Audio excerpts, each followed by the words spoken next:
పేరు కూడా మార్చేశారు. నందమూరి తమన్ గారికి సాదర స్వాగతం పలుకుతున్నాము.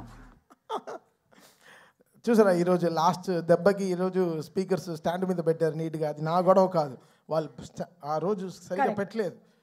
మళ్ళీ వాడే వచ్చారా? సేమ్ కాంట్రాక్టరా? లేదు, ఆ రోజు కూడా సరిగ్గా పెట్టారండి. కానీ ఎప్పుడైతే మనకి భూమ్ అని వచ్చిందో అప్పుడు ఒక్కసారి స్పీకర్ నేను కూడా ఉన్నాను అని తన ఉనికిని చాటుకుంది.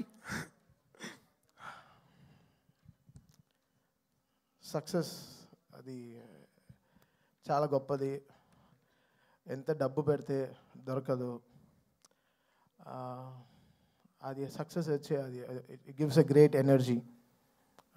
మనం ముందుకు వెళ్ళడానికి, అడిగేయడానికి, సెటిల్ అవ్వడానికి, ఒక ఇల్లు కొనుక్కోవడానికి, ఒక కారు కొనుక్కోవడానికి, ఎంతో లైఫ్లో ప్లాన్ చేయడానికి, ఎన్నో విషయాలు. ఆ సక్సెస్ మనకి చాలా ఎనర్జీ ఇస్తుంది. So success is very important.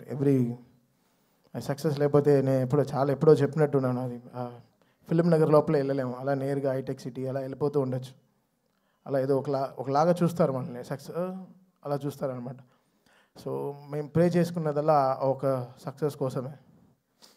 ఒక ప్రొడ్యూసర్కి ఒక సక్సెస్, ఒక ధైర్యంగా, ఒక గొప్పగా, ఒక నిజంగా ఒక సక్సెస్ ఇచ్చి చెప్పుకోవడానికి ఈరోజు చాలా చాలా కష్టంగా ఉంది. Negative trolls, negative tags,